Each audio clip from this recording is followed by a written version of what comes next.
Good evening. My name is Jana Truman.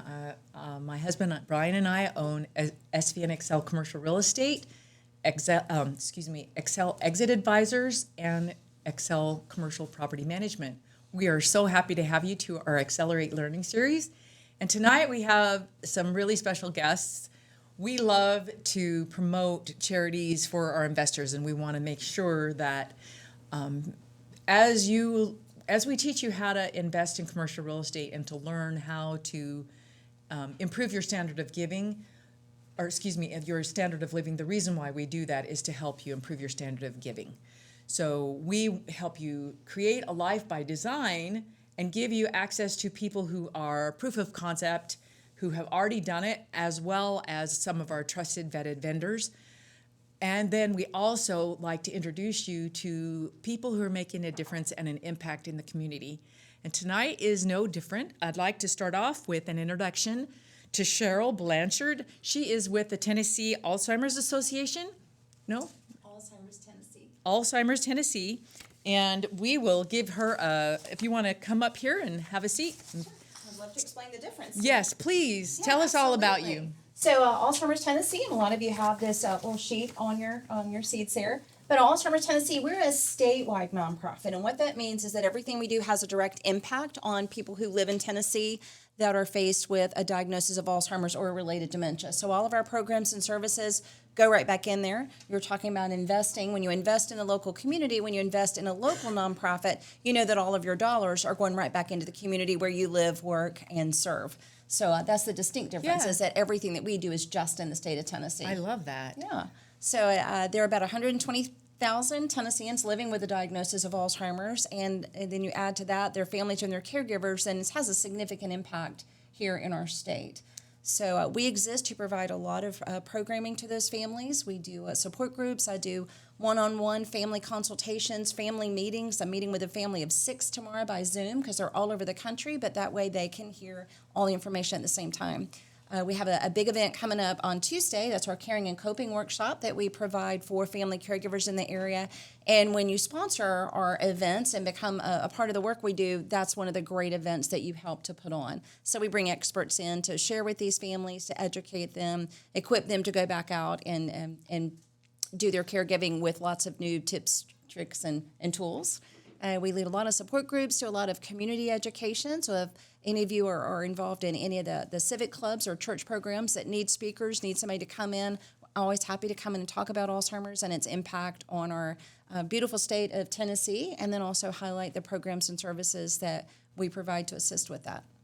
Well, we have a strong family propensity for Alzheimer's on my husband's side, and my brain is my most important resource because of what it is that I do. And so pretty much everything I do health-wise is to preserve my brain. And I think it's wonderful that you are working so hard to provide opportunities for relief for those caregivers and giving them education and knowing how to teach and train them so that then they can help those loved ones that are affected by that. Right. And my big passion this year, I'm glad you mentioned that, because we have a lot of core programs that each of our 6 regional offices focus on. And this year I chose brain health and lowering your risk. So we did a brain health webinar back in June. We did a 2-part webinar. We just did our research symposium that had a big focus on brain health. And this event we're doing Tuesday has a big focus on brain health. And I've been invited to speak at the Tennessee Federation for the Aging on brain health. So I'd love to encourage you that just because you have a family history, DNA is one of the smaller risk factors. It's not nearly as big as most of us give it credit for. Actually, age and genetics account for 30% of your risk, which means 70% is within your control. So one of the things, 70%. So one of the things I'm really passionate about is teaching everybody what that is. I see a lot of young faces in the room. You might think you don't have to be worried about Alzheimer's or dementia now, but if you do things now, you can significantly impact your risk later in life, even if there is a family history. Sure. Well, and I had heard that really another term for Alzheimer's is type 3 diabetes. That's still a working theory. I don't know that the entire professional population has taken that on. But yeah, that's because of the way that sugar interacts in the brain. When they do scans and stuff, sugar makes the brain go wild. And also because of the connection to inflammation. So there is some speculation, a lot of study going into that. Would we really call it that? And some people do go ahead and call it that.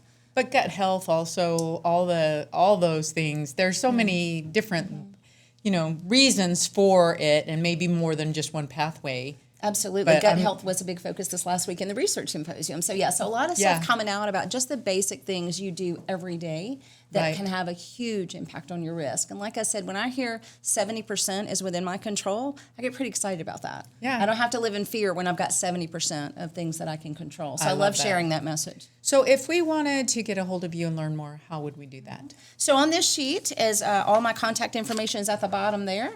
So my office is right here in the Franklin area. I cover 16 states in Middle Tennessee. Wow. But the number there is 16 states? 16 states, 16 counties 16 in the state. Thank you. I was like, that's wow, a lot. okay. No, 16 counties, all of Middle Okay. Tennessee. Thank you. And so certainly right here in Williamson County. But my office is just over in Franklin in the Cool Springs area. My phone number there to the office is 615-580-4244. So anything you want to know, if you have a family member or just want to learn more about Alzheimer's and what you can do to lower your risk, always available for those kinds of phone calls. I also left these out for you. One of our biggest fundraisers is coming up March 29th, and that's our Middle Tennessee Walk at Franklin. That's our biggest fundraiser, and that's the biggest opportunity for folks who want to invest in us to get involved. That walk raises all the funds we need to do things like the research symposium, the webinars, the caring and coping, start all the support groups, and do all those family counseling sessions that I do. So again, when you sponsor a walk, you're really investing in all those programs for folks right here in Middle Tennessee. That is terrific. Thank you so much, and we really appreciate you coming and sharing this, and hopefully we can all get involved and make a difference and make an impact just like you. Absolutely. Come Thank out you, and join Cheryl. us. Thank you for having me. All right. And now our next guest I'm excited to introduce. His name is Ryan Bilt, and he represents Dream Streets, and we're excited to have him come and talk about that because he makes an impact, a direct impact in communities as well. He helps people with food and all kinds of things, and I'll let you talk more about that. Thank you very much. It's great to be here to share with you guys. I love hearing that's really some interesting stuff that you shared that I did not know. So you learn something as you go. We're from an organization called Dream Streets. It was actually originally the West Nashville Dream Center. It was started 11 years ago in North Nashville. North Nashville is an area where poverty rates are 70 to 80%. And what we were concerned about is how are our kids growing up? How are our families moving on? How are they getting opportunities to succeed? And so we were part of a church organization and we branched off from them. But what we wanted to do was say, how can we protect and empower the community? And I'm sorry, that's my phone. I apologize for that. Sorry about that. It's my wife calling, so she's wondering where I'm at. How do we protect and empower the local community? And we said we kind of put different things through the lens and said, what are the things that we can do well? And a couple of those, just to let you know for tonight, was one of them was food recovery. We recover food from grocery stores all across Middle Tennessee, and we distribute them out into the community. And so people get meat and fresh vegetables, things like that that a lot of times they don't necessarily get. And we do that 7 days a week, and we probably this year will provide over 600,000 pounds of food in the local community, stuff that would get wasted or thrown away. But we believe in the health of our community, and one thing is health is bringing in food to the local community and making it healthier. We serve kids from various ages all the way through high school. And what we do is really want to work with the families, empower the families to maybe be able to move out of poverty, whether it's job workforce or or if they are looking for housing, kind of helping with housing as well. Last year we opened our transitional housing. It's 47 units in Nashville, and I think most of you guys know that housing is a big deal. Low income housing, reasonable housing. We opened that up last year. We have 47 units. We have families that live there. The idea is not for permanent housing. It's for temporary. It's to help them get back on their feet. A lot of them have part-time jobs, but they don't have full-time jobs. Give them the opportunity to get work, to save up money, and then be able to move back out on their own. And we've seen a lot of success with that. The mayor has come over and has been interested in kind of the way we're doing it. It's a little different model. But we're working to kind of do that. So those are kind of the things that we do. We serve our single moms community. About 95% of our moms in the community are single moms, and that's very difficult to try to raise kids, try to provide in the community when you're also being a mom, which is very, very difficult.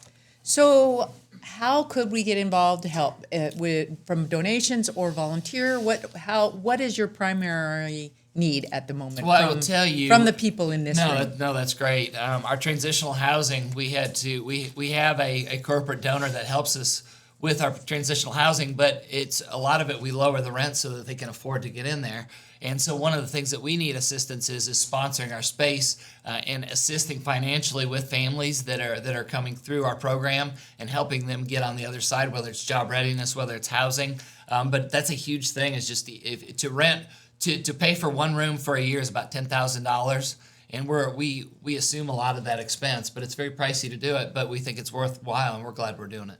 Very cool. Yeah. So, talk about volunteering. Love volunteers. We could never have too many of those.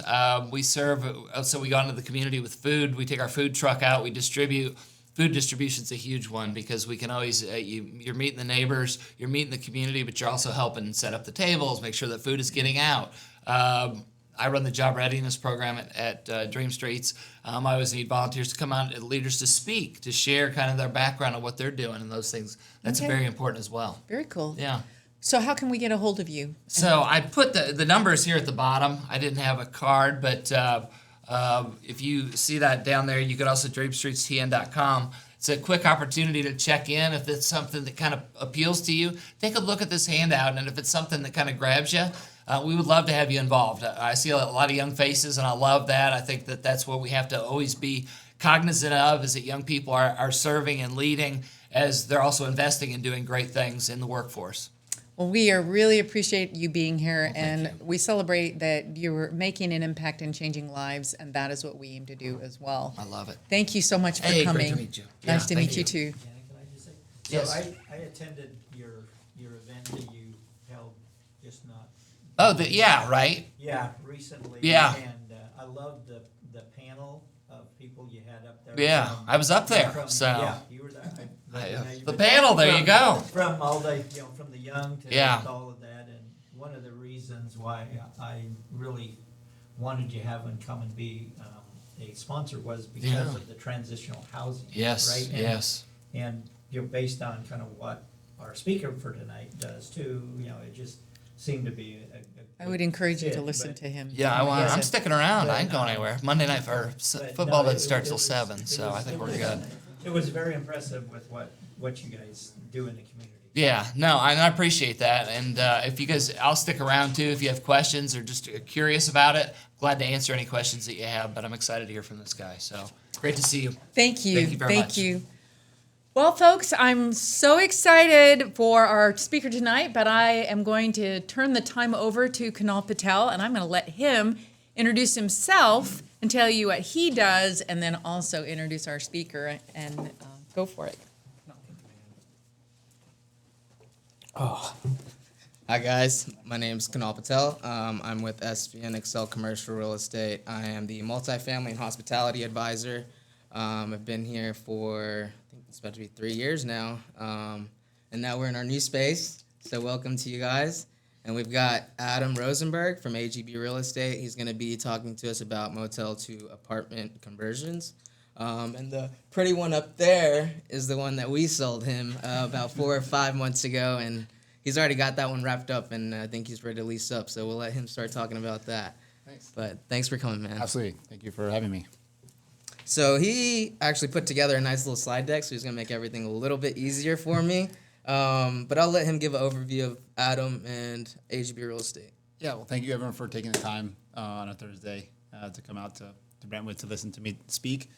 I founded AGB Real Estate about just over 3 years ago, and we focus on both attainable workforce housing as well as capital A affordable. So what capital A affordable means is most of our tenants at those properties are voucher supported, and that can be Section 8, that can be VASH, which is Veterans Affairs, supportive housing. We have a partnership with a group that focuses on youths who are aging out of foster care. There's so much need out there and so many different ways that we can help them. And it's something that really I never contemplated in my real estate career, but I'm so happy that this is where AGB has taken me, and really excited to kind of let you guys know how the projects have gone. This is really, our focus really is doing things really quickly, and that's why we're able to, A, do what we do, and B, generate the returns for our investors. We are for-profit. We work with a lot of nonprofits. We work with the city.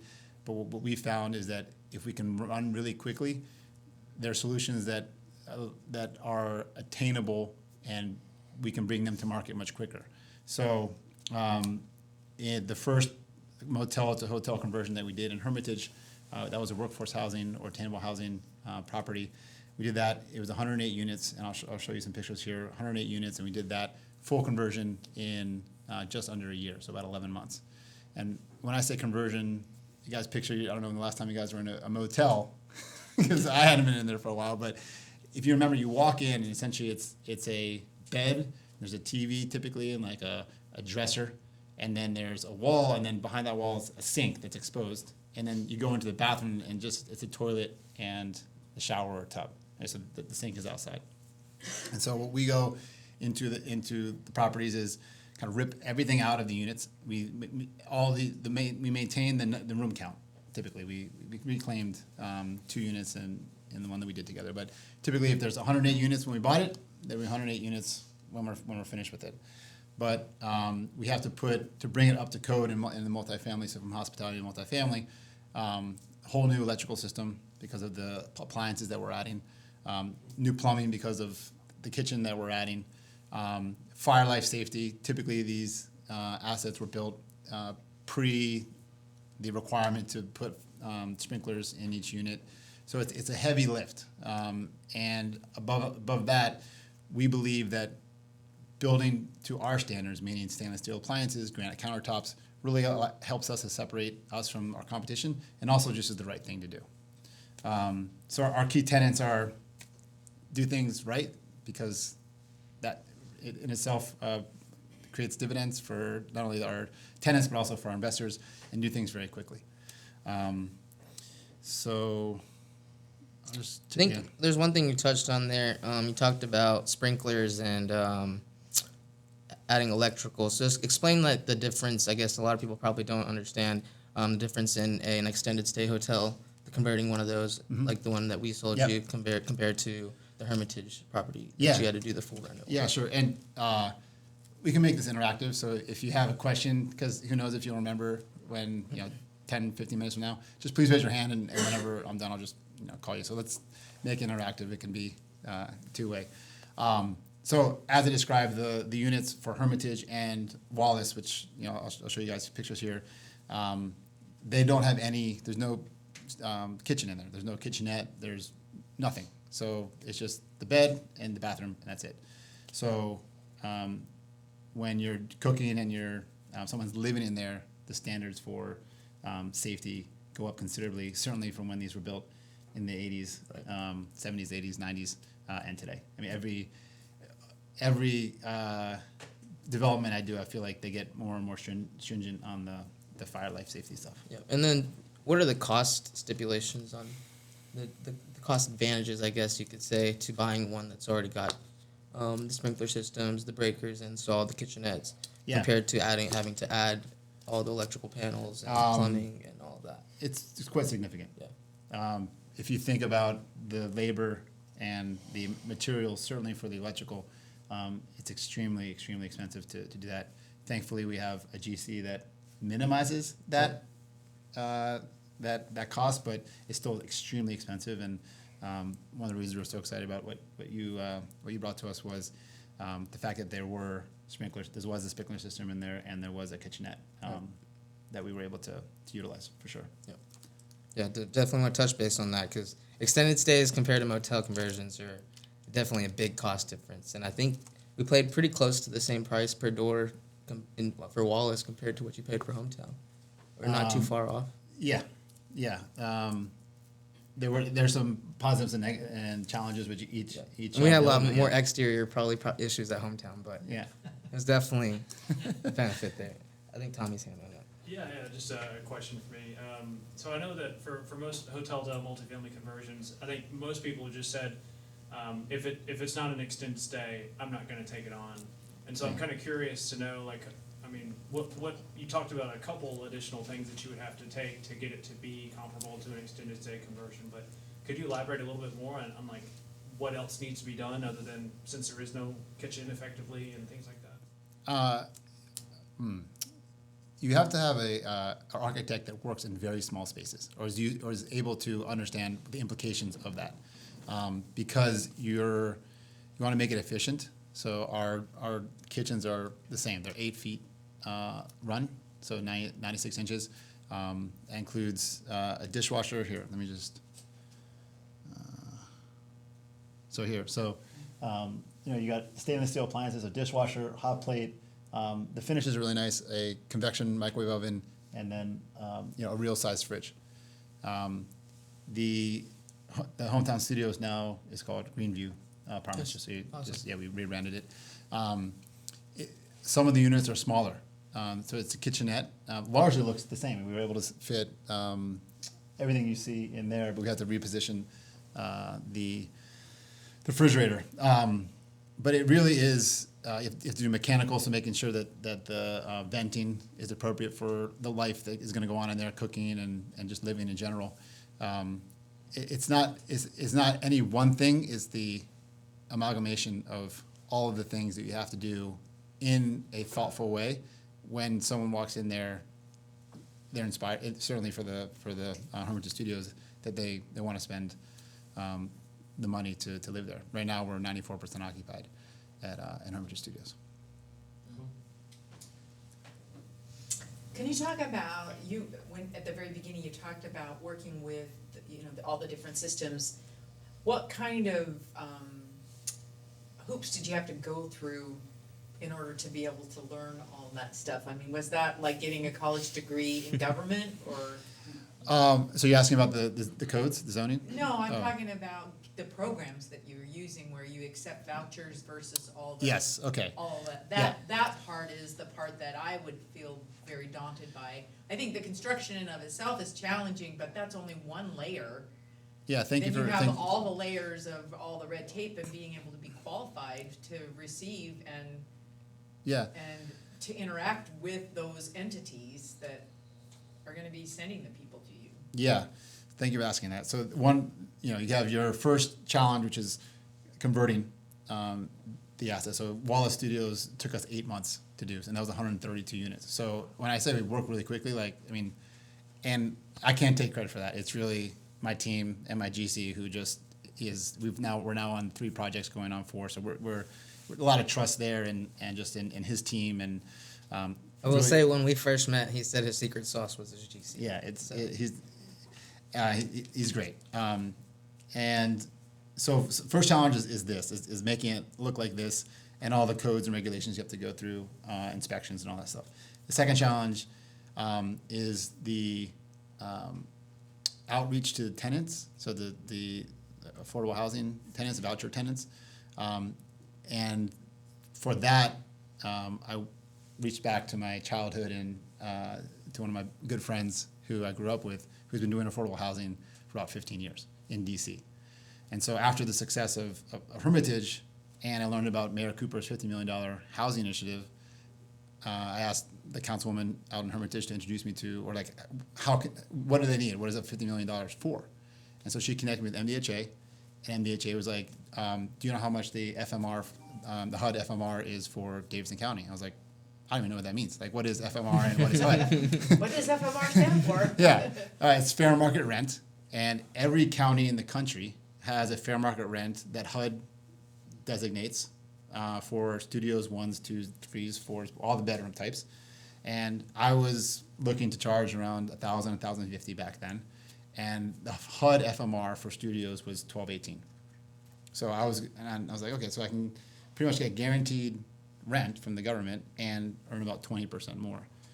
For that, for housing Section 8 tenants, when I called Ryan and told him about what was going on here, he's like, it sounds like what happened in DC, which is they needed to inspire developers to provide housing, and so they raised the incentivize, exactly right. So he came down, looked at the market, talked to MDHA, And that's when we bought the America's Best Value Inn, which we turned into Wallace. So your question is, there's not a lot of red tape that you actually have to go through to house tenants. Of course, you have to get inspected by not only the city, but MDHA comes out, and that's the housing authority here, Metro Davidson Housing Authority. So you have to get inspected. But then we leverage what's called housing choice vouchers, meaning that the tenants have a choice on where they're able to present the vouchers. But there are not a lot of landlords who accept the vouchers. So the community, I mean the nonprofits, so the nonprofits have clients. I hate that term because it just doesn't, for me, encapsulate what these people are. I mean, they're tenants and they're people who have had difficulties in their lives, but the nonprofits call them tenants, and so clients, and so they're our tenants. They didn't know who we were.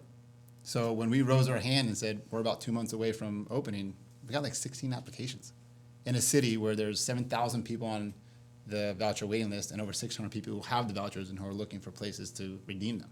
Just didn't add up. So Ryan and I literally went on a 25-hour, 1 hour per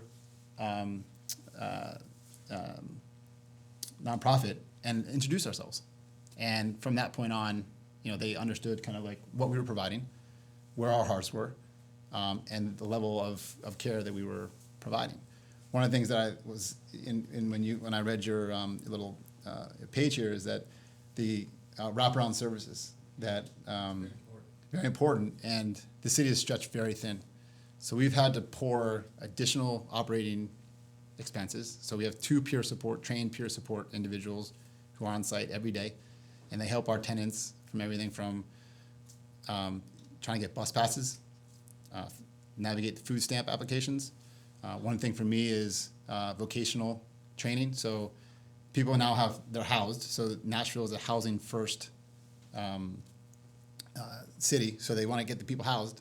And then there's supposed to be a lot of wraparound services, but those nonprofits are stretched. So they don't really get what I think that they need. So we're providing that for them. So I'm desperately looking for, if you know any, these are all adults, but for groups, organizations that already do the vocational training, that's resume building, that's training for interviews, learning to look people in the eye, stuff that, soft skills, exactly, that really matters. When I go to Wallace all the time, and my tenants know me, and they come up to me, and they talk to me and tell me the good, the bad, and the ugly, what's going on there. But a lot of them ask me for jobs. I can't hire them at, unfortunately, Wallace, because the insurance company won't allow me to. But they're people that really want a job. And so for me, the next part after we house over 150 people, and I got emotional when we're doing a refinance, and I had to look at the rent roll, and we're 100% occupied, and like we've taken 150 people off the streets and housed them into very nice places. By the way, they come fully furnished like this, and all utilities are included, plus the peer support, plus the security, plus all the stuff that we're doing for them. So people heard about it and they want to live there. So we've created a product that they really want. But now what's the next step? And so we're trying to find that organization because that's not our core competency. So if there's anyone out there who knows an organization in Nashville and Davidson County that works with adults on the soft skills, thank you for that, and the vocational training, we're actively looking for that. Have you worked with any housing authorities that are incredibly challenging to work with, like just not responsive, or they're super backed up, or they operate on email only and they'll get to you when they get to you? So I only know Davidson County. The knowledge around what we do comes from Ryan, who works with the DC Housing Authority. Ryan's very smart as well. Yeah. And I would say just like everything that we do in our business. So you need to get a loan. Banks will be like, okay, what have you done in the past? You need to, so when we brought Ryan and we go to them and say, this is Ryan, he's doing 15 years, and they understand his intense level of detail and understanding of the system, check mark. Okay, who's your management company?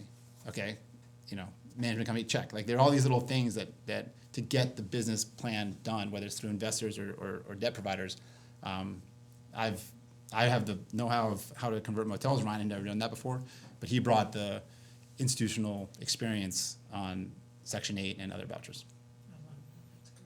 Yeah. I think Lisa had a Yeah. question right there. You provide a lot of services and you are a for-profit company. Yeah. How do you, and you're at the 1,200 for MBHA, how is that profitable for you to provide all those services?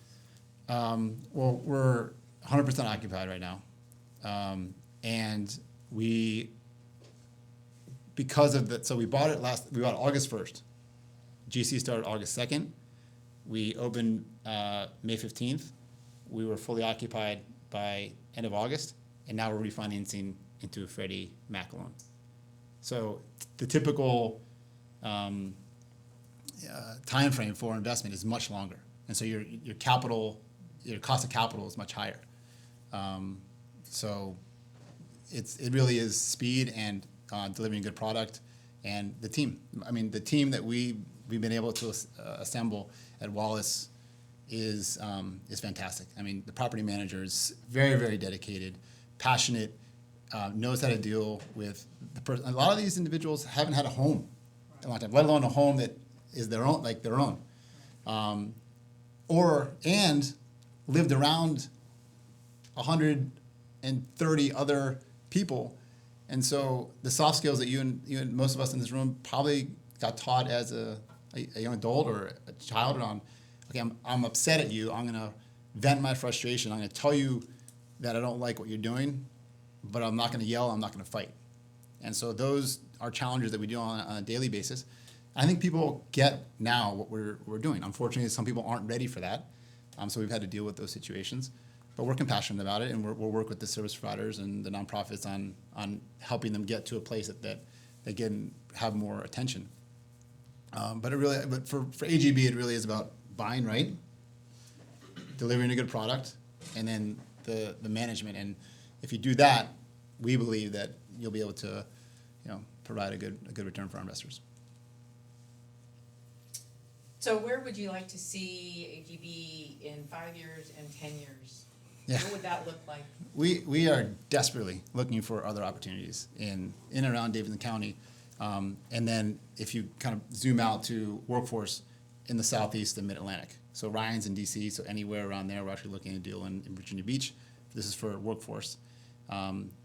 We want to focus capital affordable in Nashville, in DC, because the relationship that you have to have with MDHA, with Office of Homeless Services, the intricate kind of relationship and know-how and proximity to what's going on there. I like going to Wallace. And I like helping and talking to my tenants. I mean, I said, listen, talk to Leslie, who's one of our peer support specialists. Work on your resume, and I'll help you on interviewing, like practice interviewing. And also, by the way, you didn't get that job interview. There was 100 that I've been on that I didn't get the job.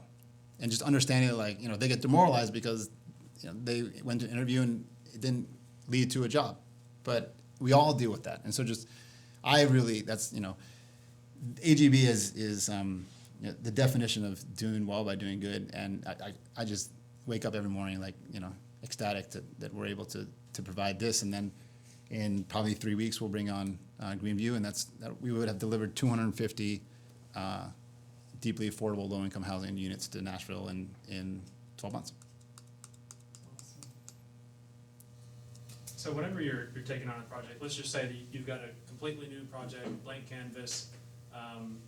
Is there ever a situation where, again, this hotel multi-conversion, is there ever a situation where you're like, all right, I'm going to take 1/3 of this building, focus on the conversion as fast as possible, and then operate the other 3 as a hotel or short-term stay, or you just No. rip off the Band-Aid and Yep. do them all at the same time? Yes. Yes. I mean, it just, because it's like a conveyor belt in terms of the renovations. So everything gets ripped out, and then the plumbers come in, and they do the whole building, right? And then maybe at the same time, the mechanical team is in there doing venting, right? And then once that's done, then the electricians will come in. So it wouldn't be The economies of efficient. scale. Yep. To get that crew there, have them work for 2, 3, 4, 8 weeks, however long it takes, and then the next group comes in there. But to answer your question, we are expanding beyond motel to apartment conversions. Ryan has never done that before. I mean, that's what I brought to the table, and he's all in on that. But we want to buy value add stuff that's been neglected for a while, and then do 2, 3, 4 unit developments as well, because all the 250 units are all studios, which is great. It's great for single people and couples. We house a lot of veterans, so it's a great model for that. But there are a lot of families that really need housing as well. And so when I say that there's 600 people, I should have said families who have vouchers, and that family can be 1 or it can be 6. And so, and we're not able to get that information, but there are a lot of people out there who are looking for 2, 3, 4 bedroom units that have vouchers that we would like to serve as well. And also, again, on the workforce housing side, anywhere in the Southeast and Mid-Atlantic. 2 questions. One is, have you looked at office conversions with that market softening? And then the other is, what is probably the most unexpected that you found construction-wise, or or challenge that you dealt with construction-wise? The first part is, that question comes up a lot, and I think it's a good question, and I wish the answer was yeah. But the way that office buildings were constructed, the square just doesn't make it cost effective. I think if we can get some incentives or grants from the city to do that, it makes sense. But just on redoing the core and bringing the bathrooms and light and air and all the requirements that should be makes it just cost prohibitive. And on a majority of the buildings, there certainly are office buildings out there that would play into that conversion. We just haven't found them, and we haven't actually candidly done that much searching for those. In terms of the challenge, I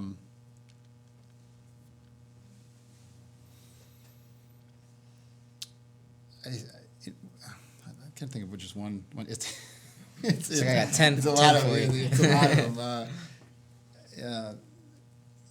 I think the implications of working in a small space and making sure that on paper you may think it lays out well, but we lay out the tape and we actually walk it, and obviously it has to meet ADA standards, and which I think are great, but challenging sometimes. So I can't think of one thing that has been kind of a shock. Well, I'll tell you what, I'm getting better and better at the fire life safety requirements, because that's a challenge for sure. How did you go about finding your GC that you work with today? You said it's your secret sauce. Yeah, Don't give them up. yeah. I know you don't want to give him up, but Yeah. how did you come by him? We were on the Hermitage Studios. He was referred to us by the construction manager that we hired, because I hadn't done this type of development before. Yeah. So our investors wanted us to hire a construction manager. That construction manager introduced him to us, and it's one of those things that you look at back in your career, and it really changed, because he's really good. He's very trustworthy. His attention to detail is fantastic, and he works really quickly. So, and we've grown our professional relationship to incorporate other stuff too. How many units are you doing a month to get through that? I'm just trying to do the math on how many units you have to go through if you're doing 112 or whatever in 8 months. 132. Yeah. We did hometown in 5 months. Yeah, we Yeah. yeah. Just think about how many. It's you're having. it's less so, and Wallace was very complicated, because we thought this was, I mean, maybe this is one of the surprise, but like it's a poured in place concrete box that then they trucked over in the 80s and just slid them into place. So you have a tank there, but Bomb shelter. yes, and the sound doesn't travel, so it's great for that purposes. But to get the electrical and the plumbing in there, and they have to go underneath some of the units because we extended them. It was just, very creative contracting work and development work, and the workers are there day in and day out hot, cold, I just bonused the guys who did hometown because, I mean, without them, we would be nowhere. And it's just important to make sure that they understand that we want them back, and just thankful for the work they do every day. But we don't look on a per month basis. It's again because of the conveyor belt that the development is. So I have two questions. Part A is insurance, and how is insurance different with this product than it might be with a regular apartment building? Because you were kind of alluding that there are some insurance challenges, differences maybe. I don't know of any. I guess they may look at, they call them micro units differently, but our insurance certainly here in Nashville, we've actually gotten Better rates that are more attractive than we anticipated or that we underwrote. Yeah. Okay, well, that's awesome. Yeah. And then talk about being able to turn the units once somebody leaves. What does that look like, and how is that speed still there, or have you found, because obviously it's still young, but Yeah. what is your attrition rate or I guess eviction slash, talk about turnover. Yeah, it's probably so on our Hermitage Studios, which is the workforce. It's probably a better question for our property management, but they haven't been that many. We've had, I think, we opened in May of 23, so we're almost 18 months in. I think we've had 8 evictions.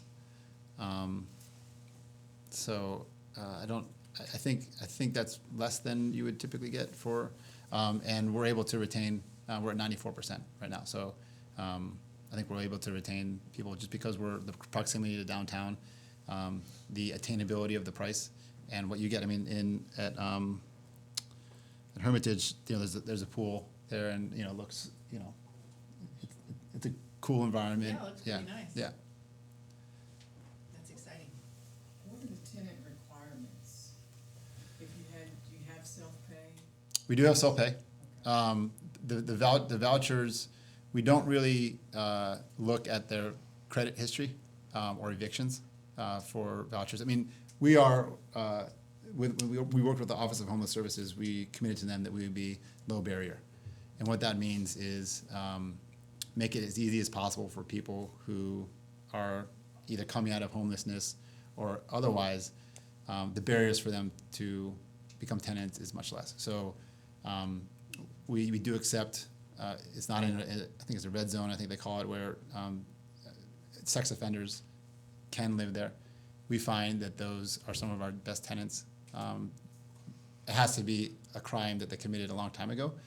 And of course they've paid their price to society, and there's no excuse for what they did, but it was 20 years ago. They just want a place to live and just be. And so all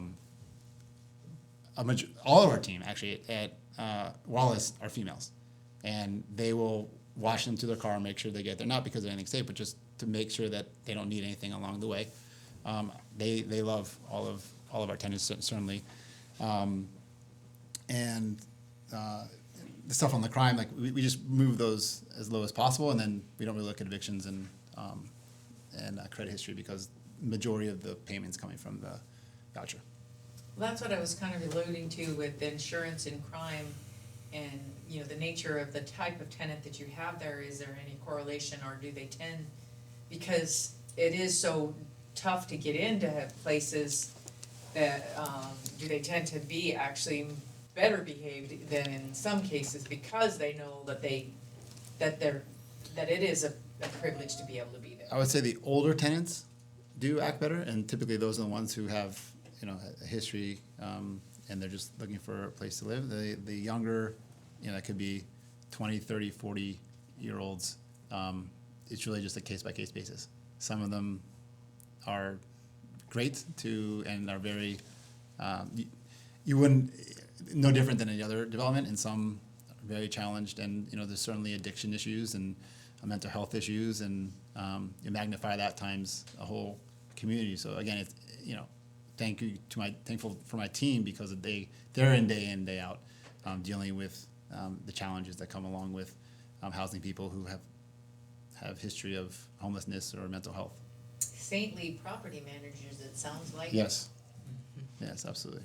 So how often do you guys do any scheduled visits on the units? You mean like inspections? Yeah. Once a quarter. We're going to be doing once a quarter. We haven't done them yet because we were getting stabilized and then full, and now she's turning the team into. But I mean, it's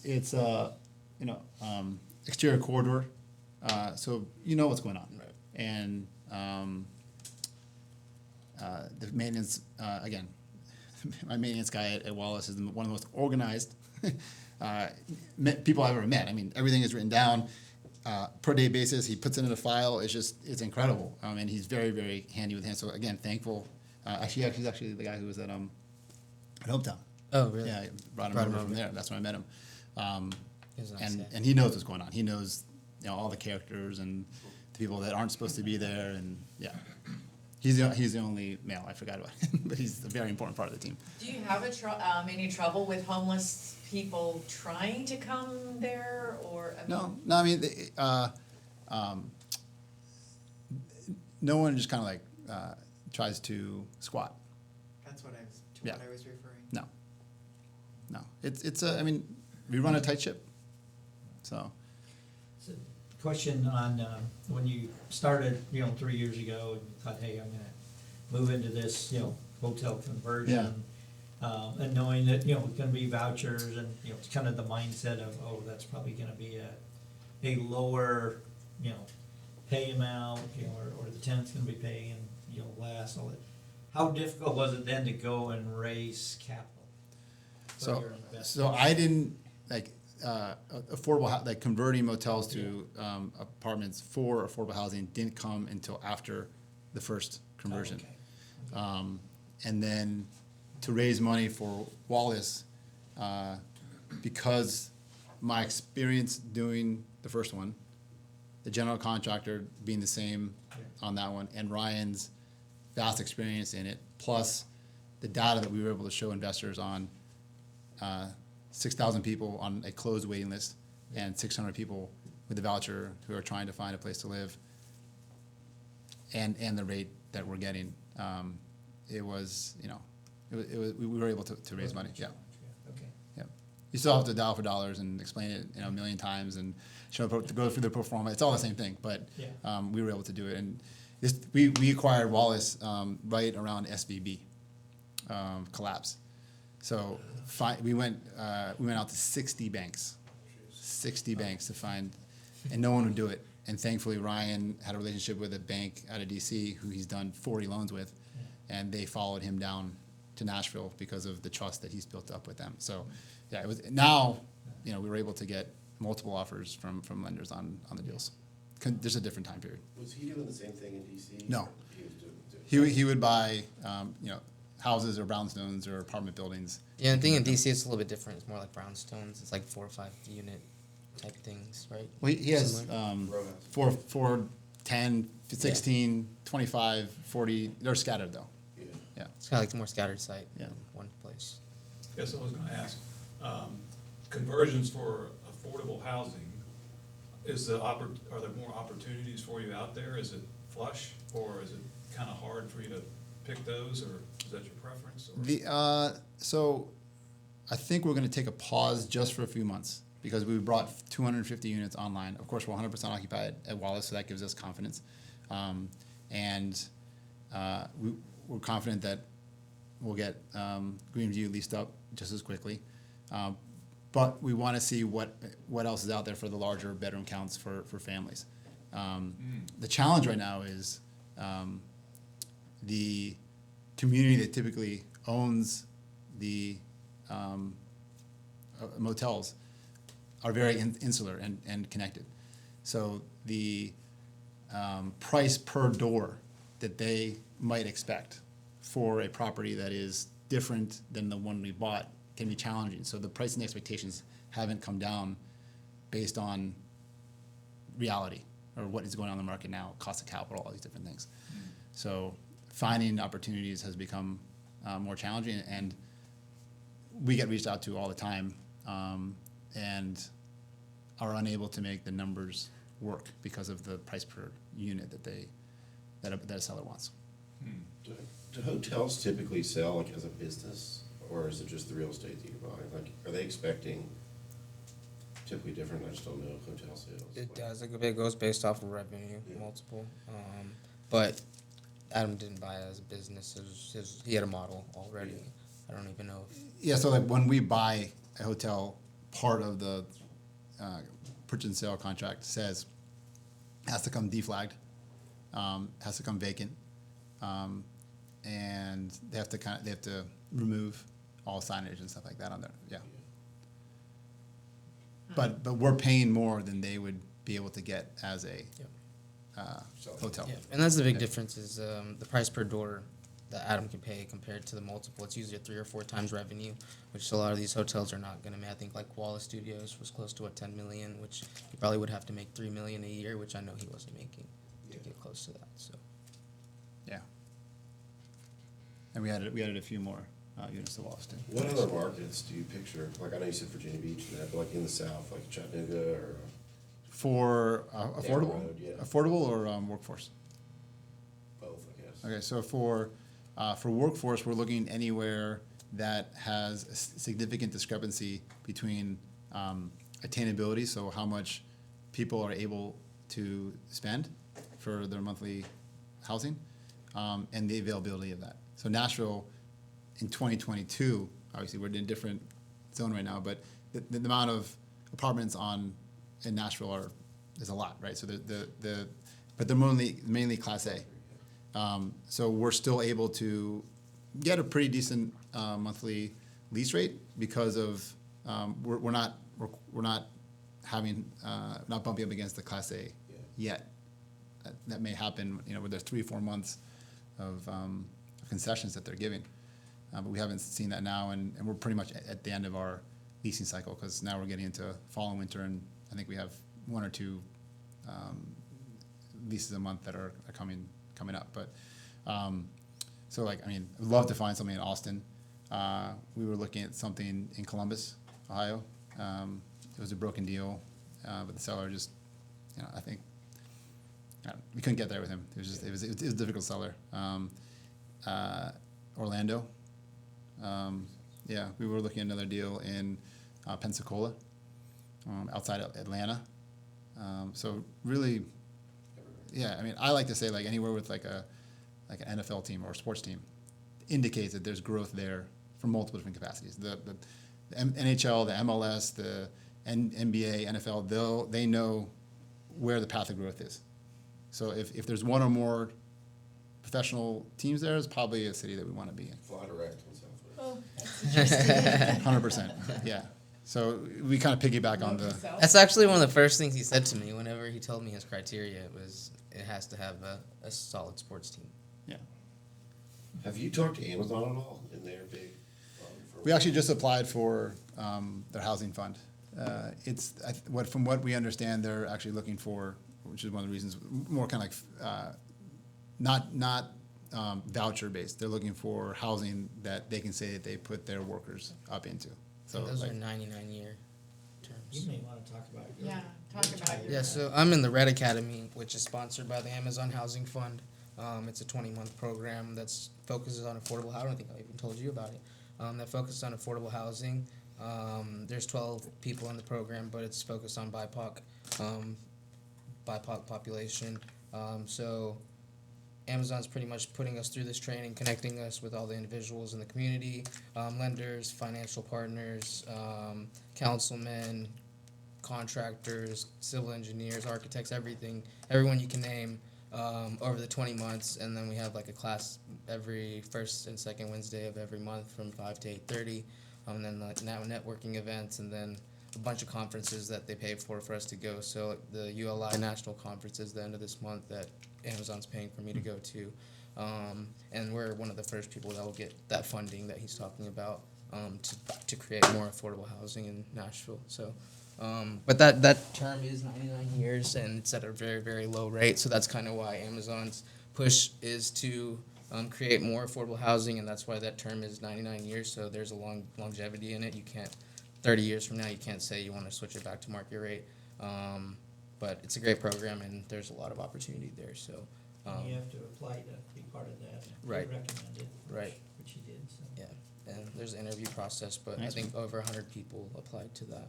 But yeah, so I'm part of that. So Awesome. similar. Yeah.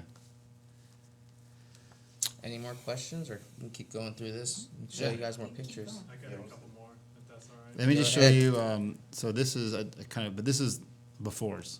So this is what the units looked like before we got there, and so that's just describing kind of like what it looked like before, and then obviously, this is the after. Before we get to your question, let's talk real quick about I know we had our nonprofits come up before, or at the beginning, our charities come up at the beginning.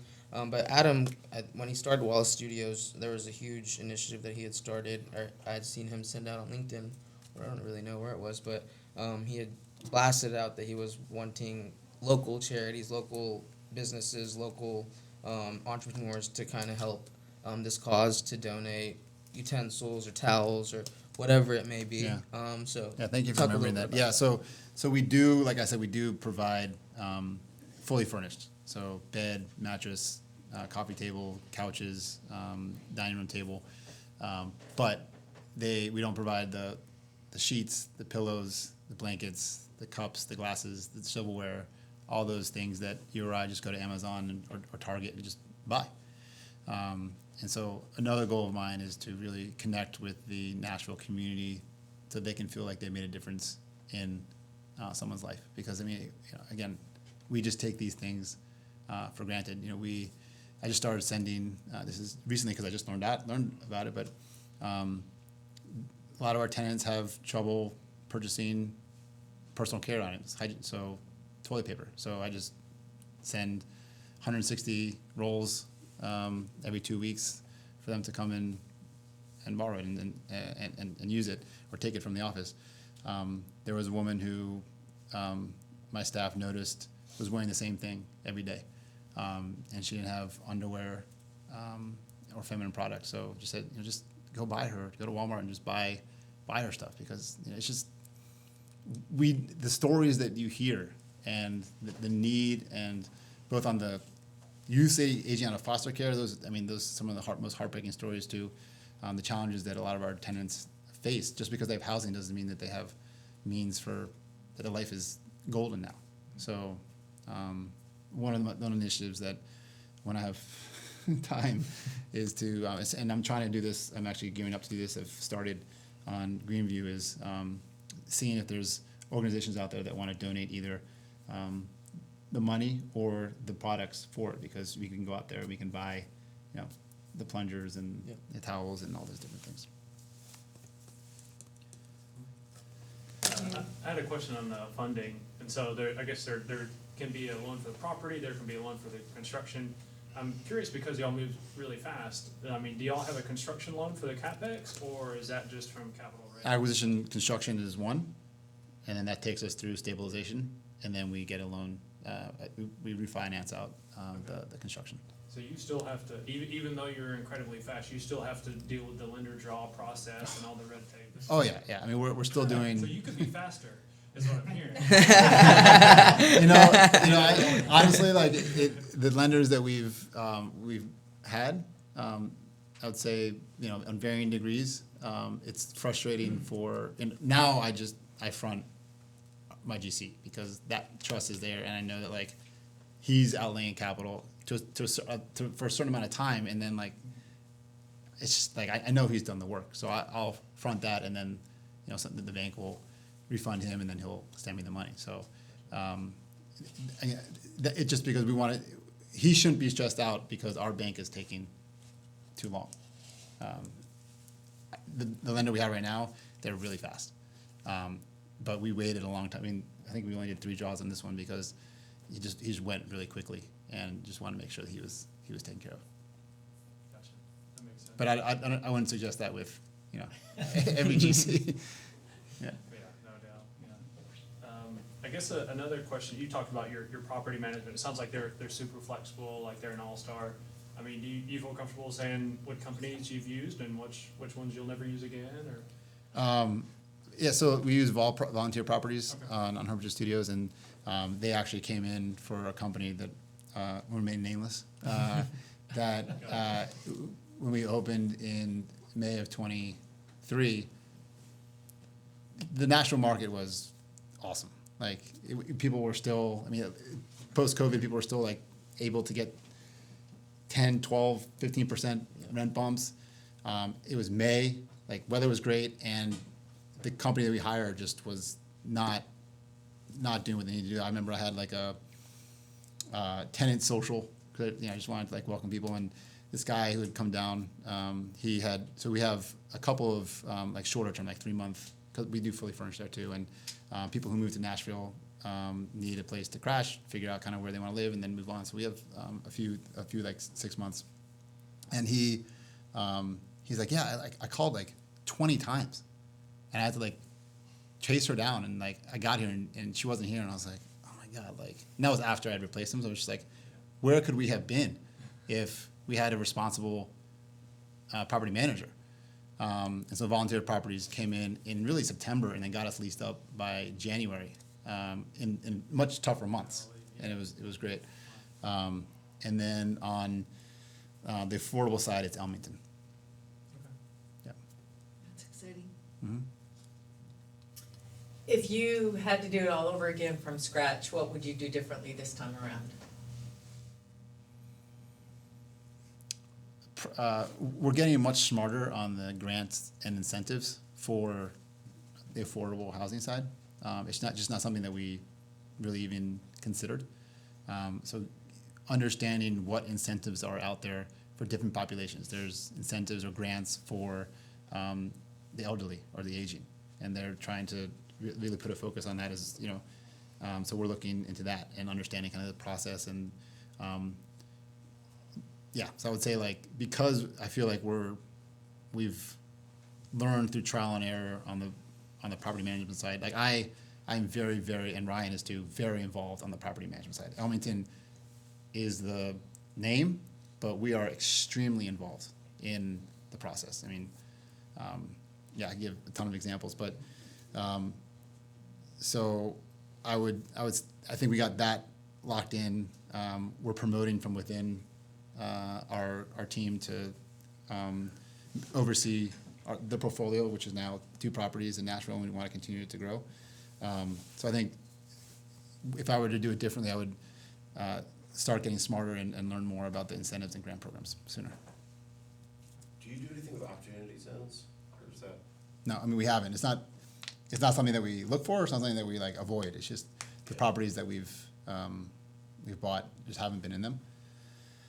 But I can't stress how much we are looking for opportunities. We have the capital, we have the equity and the debt that are ready to go and back us.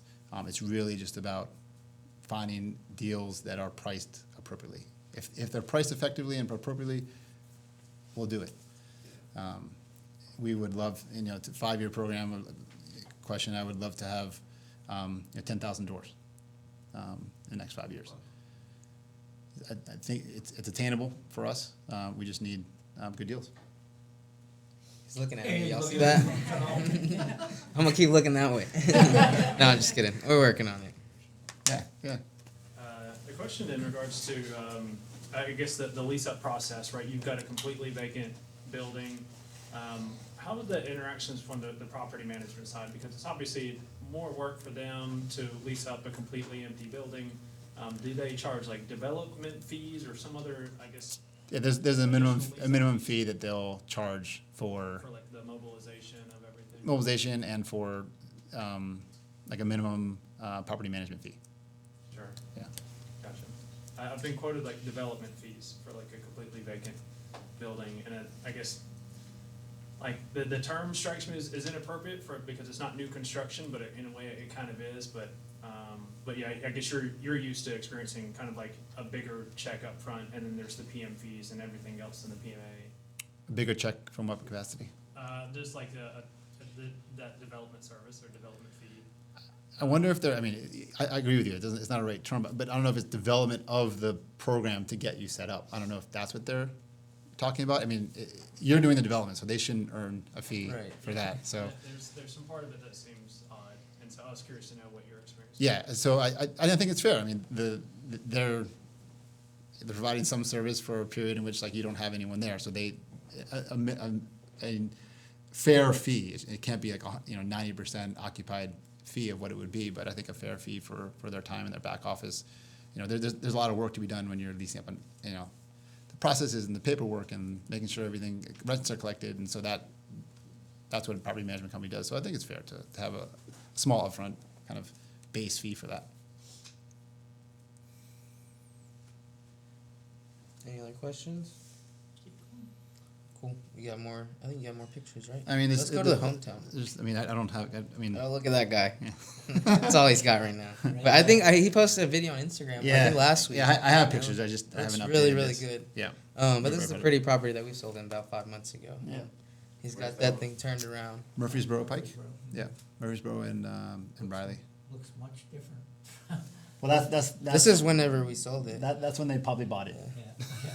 Oh yeah, yeah. When we sold it to you, it was not like that. Yeah, on not that like side. I got a quick question. Yeah. I mean, you talk about growth and taking on additional projects.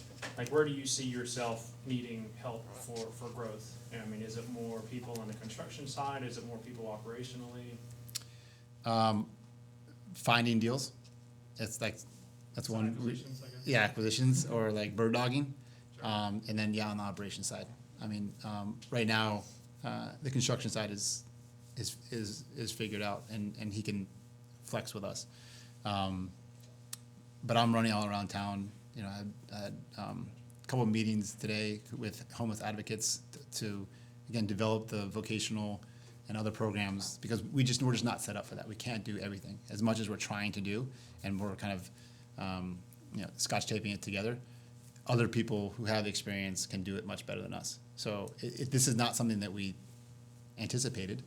The service providers are just not able to provide the consistent level of wraparound services that is required for a property like ours.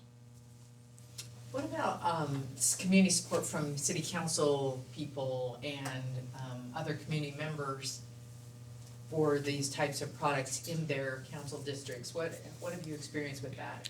So we're typically welcomed with open arms wherever we are looking to acquire, because the assets themselves are attracting a population that part of the city doesn't want.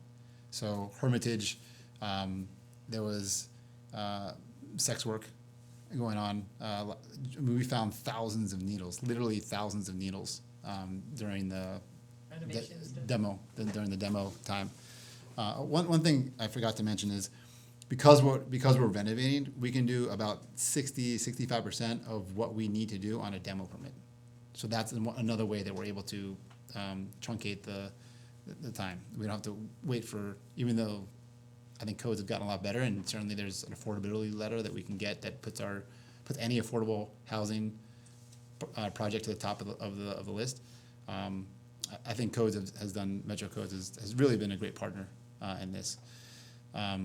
So there's sex work, there's illicit activities, drugs, maybe by the hour type You're stuff. literally cleaning up neighborhoods. Yes. So the councilwoman out there, she was welcomed with open arms. The seller, couldn't do what we were going to do, so that's why he sold to us. Same thing at Wallace, and same thing at Hometown. There are 3 different districts. So each time I went, met with the city and the council person, told them who we are, what we're doing, what we're looking to do, and we've had to rezone 2 of the 3, and it went great. Can you talk about from an investment standpoint, if we wanted to invest, how would we be able to do that? Or can we? Yeah, I mean, we're always looking for investors. We're very lucky that the investors that we've worked with in the past are, satisfied, excited about what we're doing, both on the mission side, and also that we're we deliver on or ahead of schedule and are able to point to the work time and time again. So very thankful for them and their continued support, but we're always looking for, absolutely here in Nashville, local investors who want to support the mission that we're. So do you have a portal that we can go to look at that, or how would we? It's just, we have an I investment. would just say, Adam, pick me.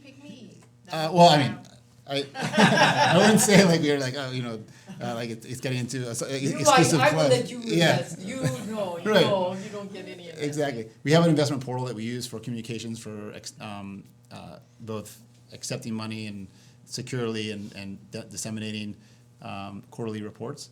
But on the investment side, it's just Ryan and myself who Okay. do the, yeah. And my website is agbrealestate.co, not .com. A lot of people get thrown off by that, but yeah, .co. Do you have to be accredited? Yes.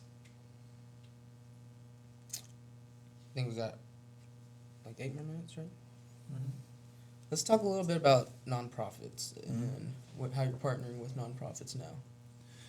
Well, it's really to house their clients. And we're partnering with a nonprofit called I Am Next on Greenview. I Am Next they used to be called Omni Family Foundation, and they exclusively work with youth who are aging out of foster care. So they will be housing about half the units at Greenview will be dedicated to I Am Next youths. But one of the things that we're exploring with them as well is kind of what else can we do in the space with the 501c3 advantages. Yeah, so we don't have any like plans in stone right now, but again, it's all about getting not more knowledgeable about the incentive and grants program that exists for this type of very much needed housing. Have you talked to or have anything to do with Safe Haven and what they're looking for, if you're gonna do the multiple unit ones Yeah. and their program? Yes. Yeah. So we have become, thankfully, a known quantity here in Nashville in this space.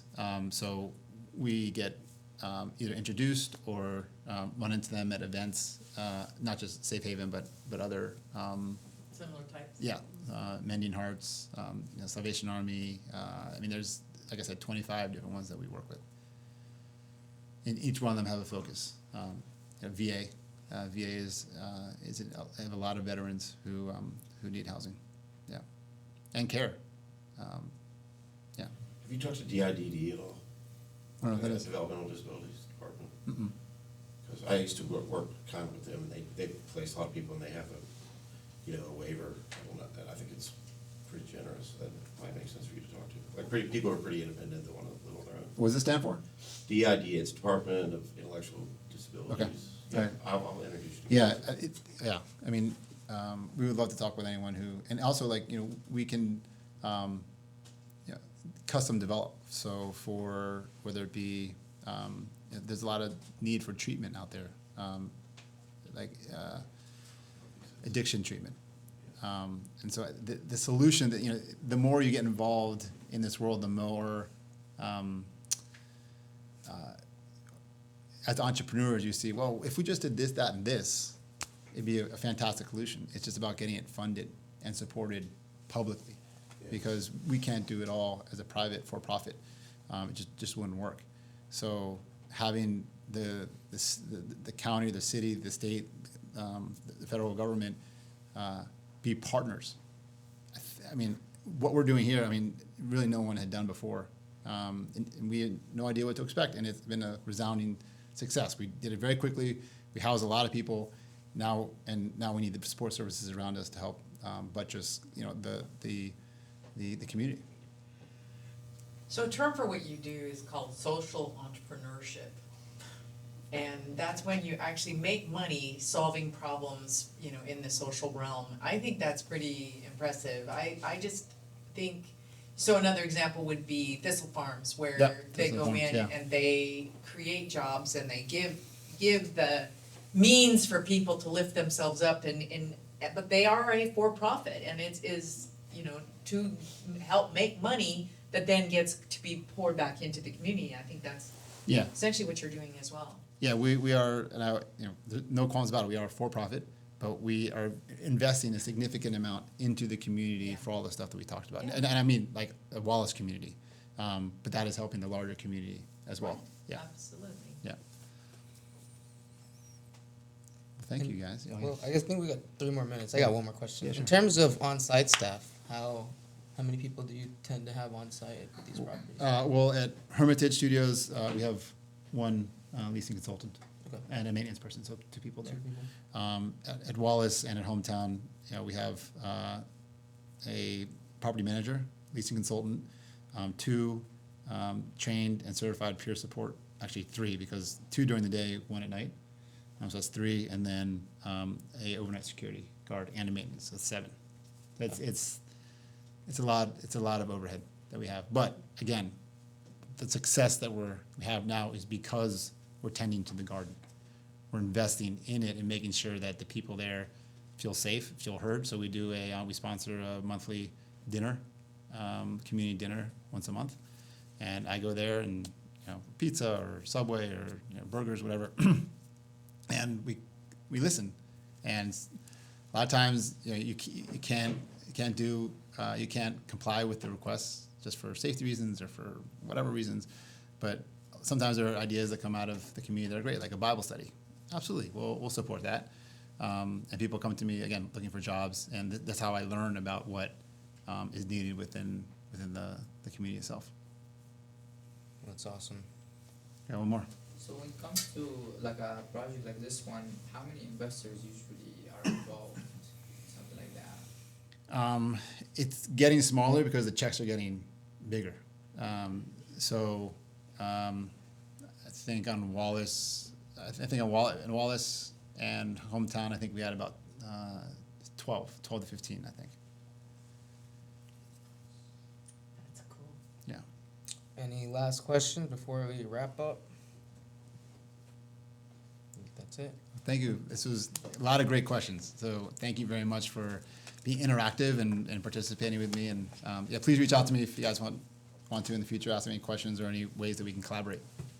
Well, we appreciate you, and then we always give our guests tips, treats. All right, so thank you. That's for you and the new wife. He's Thank you. Newly married guy. Married 2 months ago. I Yeah. like them, they're still squishy and soft. All right, awesome. Thank you very much. Thanks, man. Yeah. Appreciate your time. Thank you.